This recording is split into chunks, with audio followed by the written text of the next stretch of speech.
Hey, what's up, everyone? My name's Lionel. Hey, I'm your host for LT Productions, and you're watching I Watch You Watch. We are covering Married to Medicine. We're in season 11. This is the season premiere, episode 1. They did not disappoint, and it looks like there's new energy this season, and I'm glad and happy about it. I appreciate everyone for coming to my channel. Please like this video. And also, if you could, subscribe to this channel if you are new, and leave your comments below. So, let's have a conversation. Okay. All right, so, of course, there was a lot of stuff that happened on last season. Last season, which was the 10th year anniversary, I think they had some highs and lows, and also, I feel like we were a little bit gypped, even with it being the 10th anniversary. They kind of just slapped some stuff together. Production is what I mean, and try to make things work, but this is like, okay. Yeah, y'all could have did a lot better, purveyors of pop. Despite of all that, the show is good. The cast is cool, all that good stuff. But whatever. But this is kind of like the fallout of the reunion, and a lot of people haven't really been speaking to each other since the reunion. So we're just going to kind of have, like I said, a conversation, because I don't need to go scene by scene, and just give you a little bit of a taste of what's happening. Now, we know we wanted justice for Quad, at least most folk. Some of y'all probably watching this is like, why is Quad here? Quad belongs here. I do believe she belongs here. She helped carry the show. I think, who all carries the show? I think Quad. I think Mariah did, heavily did, and does. Excuse me, Toya. Those were the four that have been the four pillars. Dr. Jackie's kind of the face of it because of all of her work and all of that.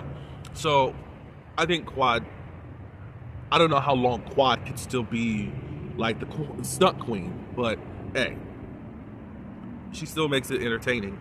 I think the consistent falling out with people is probably the thing that she has to work on, because these jokers are quite tired of coming into a relationship with you, speak to you for 2 minutes and then out, because really we do know that Married to Medicine people have real connections, and although you fuss and fight, but not fall out and then go into seclusion for 4 to 6 months and then come out during camera time and then act like we're friends. No, we're not going to be like housewives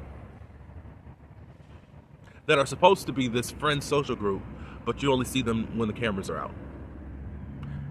I do get that. I think that on both sides with Quad and the other folks, they are genuinely hurt. I did not like the ice out that they did last season. I don't like how nobody stuck up for Quad. And of course the extra, who now all of a sudden is speaking so highly of Roa and not really having good things to say about Married to Medicine. Phaedra just went along with the crowd. She didn't even give her 2 cents whether they would have listened or not. But this was supposed to be your friend that introduced you to the group.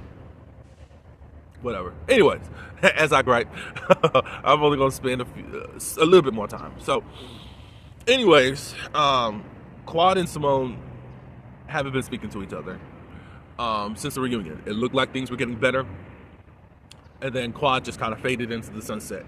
Simone feels like Quad looked at all of the social media and what was said, and then decided to dismiss herself from the relationship again. There was something that happened to re-trigger Quad when you're bringing up the tragedy that happened at, I don't know if it was at her home or whatever, but one of her nieces was unalived from a drowning accident. She brought it up. It felt very mean-spirited. And then maybe Quad seen the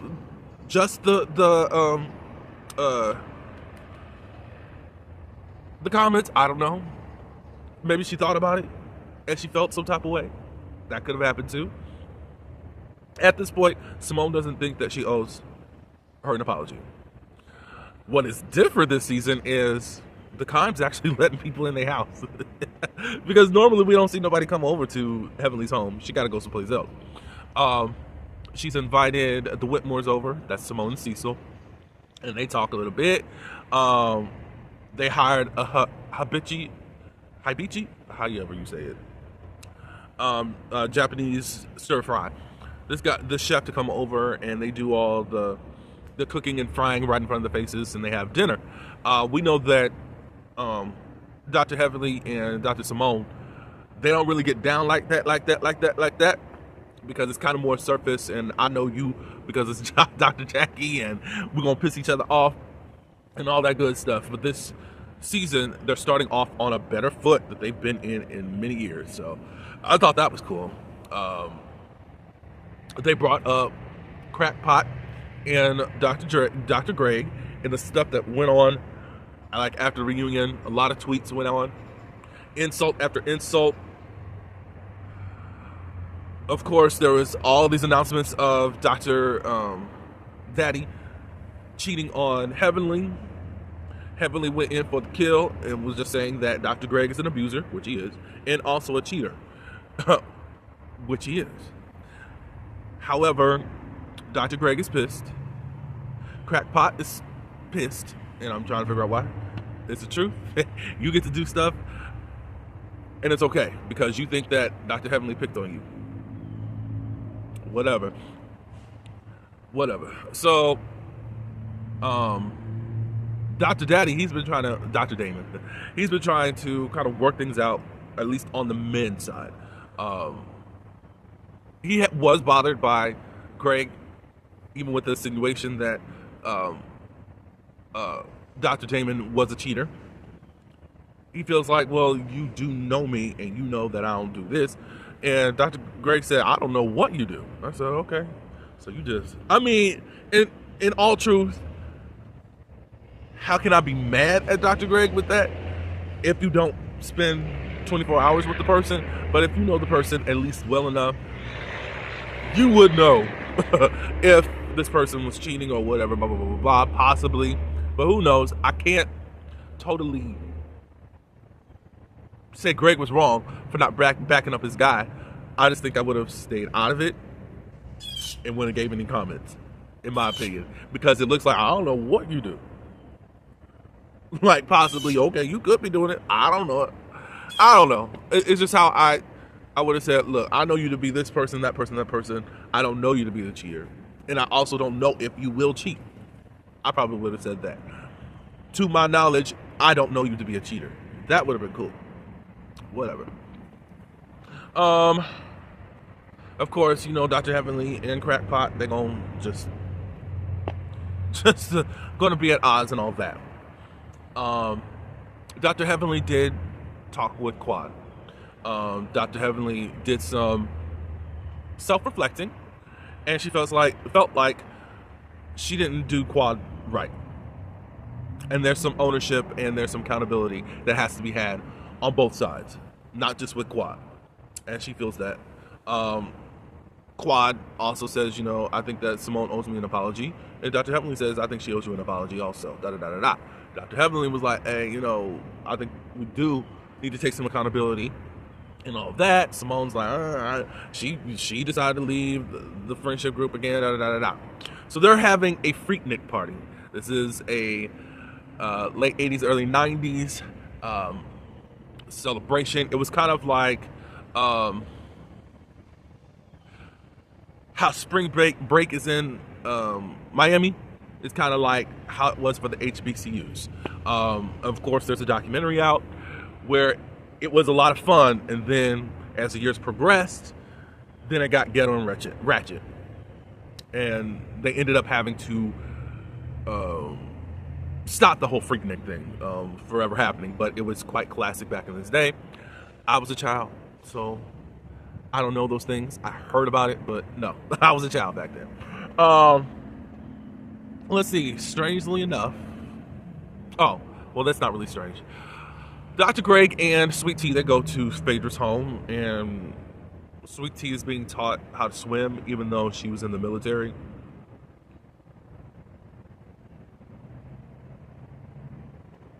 That's all I gotta say. Y'all just trying to get scenes. Aiden is trying to help and teach her how to float and all that good stuff. You were in the military, and you and you don't know how to swim. Okay, Sweetie. So they wanted to complain about Heavenly. Da da da da da. Phaedra in her confessional was like, Dr. Heavenly can really go in for the kill. It was like she wasn't. Phaedra was doing this whole thing that she always does. She don't come out and say that you are a ratchet ghetto hoe, but you really are a ratchet ghetto hoe. Just to be on the safe side, act like she ain't really say nothing or whatever. So as they're getting everything together as far as the Freaknik, everyone's trying to figure out what they're gonna wear. I was shocked to see Toya with Phaedra. I was like, oh, so y'all friends? Whatever. But I think that Toya gonna get Phaedra later on this season, and I'm gonna be happy about it because she's an extra and doesn't need to be here. What else? Of course, Dr. Heavenly and also Dr. Jackie, they're trying on all these wigs. Dr. Jackie didn't even wear a wig, and I thought that was like, okay, you could have dressed up a little bit, but she ended up getting on gold chains and all that stuff. A lot of the doctors were saying their experience of Freaknik, they were in med school, so they didn't really have time to do all of that. Something within me doubts that, but hey, I wasn't there, so y'all say what y'all need to say, because I think that some of y'all was there, but whatever. What was it? What's up? Cecil ends up inviting Quad behind Simone's back because he wants to get things started for the season, basically. So we're at the Freaknik party. Everyone's got their convertibles. When in the 90s, you were sitting on the back. The women, a lot of times, Quad, she comes in with the hydraulics. I say, yeah, bring back the 90s. Yeah.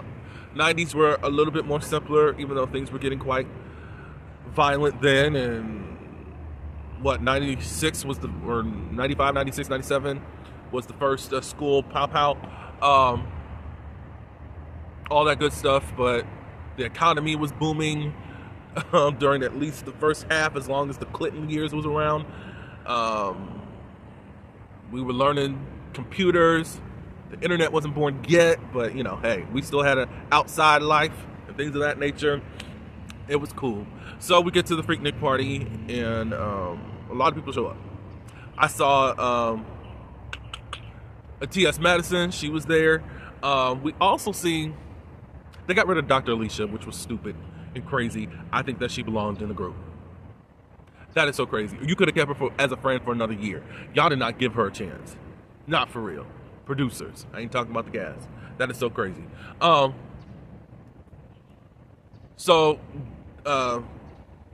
Simone, she got on her wig with all those little styles back in the day. I really loved it. I don't know why you can tell Dr. Heavenly did not go to Freaknik, because she came up with the Baps wig. I'm like, what? The Hallie's blonde wig. That ain't really it. And guess who Crackpot and Dr. Greg pulled up with? Scott and Contessa. Now, this is what's up. I might be able to be entertaining the idea of Contessa and Scott being back on, but it's like, y'all really had to come through a newbie just to get back on screen. That is so crazy. You should have at least came in with Toya. Like, that is so crazy. This girl don't have no ranking on this show. But they come. Something that happened to Contessa's nose. I don't know. Hopefully it's just makeup, but no, we don't like that lady. No. Phaedra's there with her multicolored hair. I'm not going. That wasn't the style back then.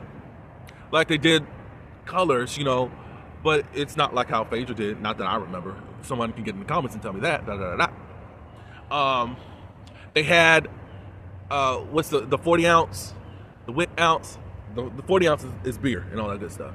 Let's see what else. I think that Cecil and Simone did a good job with everything. There was only a confrontation between Crackpot, Dr. Greg, Dr. Damon, and Dr. Heavenly. And basically everyone's going over what everyone said. And then all of a sudden Crackpot was like, look, if she says anything more disrespectful to me, then I'm going to get a cease and desist. Really? On a reality show where you can't sue anyone. It's in your contract. This is not the show for you. Oh, they made this remark, and I'm like, wait a minute. If Crackpot and Greg were at Freaknik together, or if you saw each other, would you had hooked up with her? And Dr. Greg said, I would have got her number. But Crackpot would have been in jail, sir. She was too young for all this stuff. Y'all are too crazy. I would have got that number. Oh, they're trying to still have a baby. Okay. Congratulations, happy birthday. And y'all doing all this stuff. Whatever, shut up. Lionel, shut up. Quad comes. Simone was surprised. Cecil wasn't, since he invited her and all that good stuff. So right now, Cecil is the force multiplier. Shout out to Mr. Carlos King. Scott rapped. Scott raps like he's back in 1982. And it's not even good. Well, Eugene was there. I think mostly everyone dressed the part. And I did say the Quad showed up and she did the whole hydraulics thing. You know she got to make an interest in everything that she does. So I'm enjoying what I did see. It was really good. I just wanted to have more of a conversation of what was going on. And I'm excited for what's going to happen. But y'all can let me know in the comments below on what you thought. Until the next video, don't forget to like and also subscribe. Peace.